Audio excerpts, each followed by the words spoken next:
Assalamualaikum warahmatullahi wabarakatuh. Perkenalkan, nama saya Yumi Ningsi. Saya mahasiswa semester 3 dari Fakultas Hukum Universitas Gana Bogor. Di sini saya mau mereview jurnal yang berjudul Korupsi dalam Perspektif Hukum Administrasi Negara.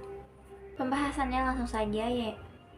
Korupsi dalam perspektif hukum administrasi negara. Korupsi pada umumnya dilakukan oleh orang-orang yang memiliki kekuasaan dalam suatu jabatan, sehingga karakteristik kejahatan korupsi selalu berkaitan dengan penyalahgunaan kekuasaan dalam perspektif kejahatan yang terorganisir. Korupsi yang terjadi dalam lingkungan kekuasaan tergambar dalam adagium yang diungkapkan oleh Lord Acton, yakni kekuasaan cenderung korup dan kekuasaan mutlak korup secara mutlak. Beberapa landasan untuk menangkal tindakan korupsi yang terjadi di bidang administrasi negara adalah sebagai berikut, yaitu cara sistematik struktural, yaitu korupsi dapat bersumber dari kelemahan-kelemahan yang terdapat pada sistem politik dan sistem administrasi negara dengan birokrasi sebagai perangkat pokoknya. Untuk itu, yang harus dilakukan adalah dengan menggunakan segenap suprastruktur maupun infrastruktur politik, dan pada saat yang sama membenahi birokrasi sehingga tindakan-tindakan korup dapat ditutup. Suprastruktur politik adalah keseluruhan lembaga penyelenggara negara yang mempunyai kewenangan hukum konstitusional yang bersumber dari Undang-Undang Dasar 1945 seperti MPR, Presiden, DPR, DPA, BPK, MA, dan pemerintahan daerah beserta seluruh jajarannya.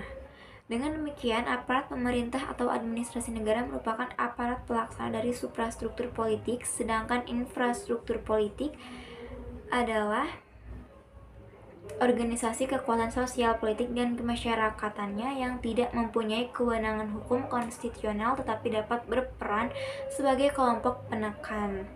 Lalu nomor 2, cara abolisionistik, yaitu cara ini berangkat dari asumsi bahwa korupsi adalah suatu kejahatan yang harus diberantas dengan terlebih dahulu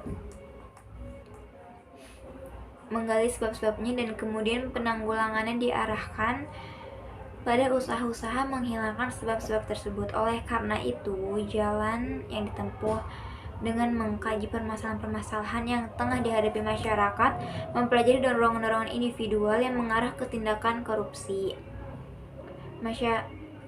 meningkatkan kesadaran hukum masyarakat, serta menindak orang-orang yang korup berdasarkan kodifikasi hukum yang berlaku. Jadi dalam menangkap korupsi,